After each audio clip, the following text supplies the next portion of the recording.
صوبہ पंजाब के शहर मियाँ चन्नू के खूबसूरत बागात में बहुत से फल पाए जाते हैं, लेकिन आज हम आपको मियाँ चन्नू के रस भरे और तुर्स किन्नू के बागात के बारे में मालूमात फराहम करेंगे।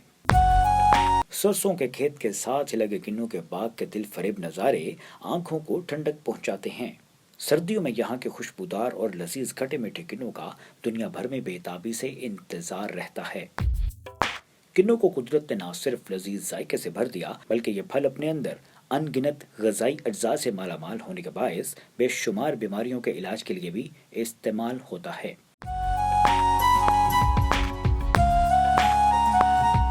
किन्नू गजाई अज्जा से भरपूर है।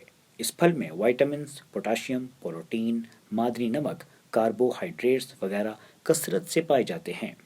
किन्नू 4 चीज़ों यानी छिलका, गूदा, बीज और रस का मुरक्कब है। इन चारों में हर जुज्व कार आमद है, हत्ता कि इसके छिलके और बीज भी इस्तेमाल होते हैं। एक किन्नू दिन की 90% विटामिन ए की ज़रूरत पूरी करता है। जदीद तहकीकात के मुताबिक ये फाइबर से भरपूर होता है, जो सेहत के लिए इंतहाई मुफीद है। तरक्की याफ्ता ममालिक में किन्नू बच्चों को हाजमे के लिए, हिचकियाँ रोकने के लिए तवातर से इस्तेमाल करवाया जाता है। इसमें चूंकि विटामिन सी की बहुत ज़्यादा मिकदार पाई जाती है, जिसके सबब ये मौसमी बीमारियों और इन्फेक्शन वगैरह के सामने बेहतरीन ढाल है।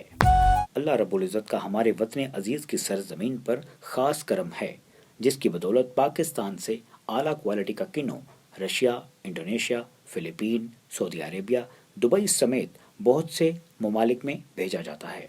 तरक्की याफ्ता ममालिक पाकिस्तानी किन्नू को बेहद पसंद करते हैं।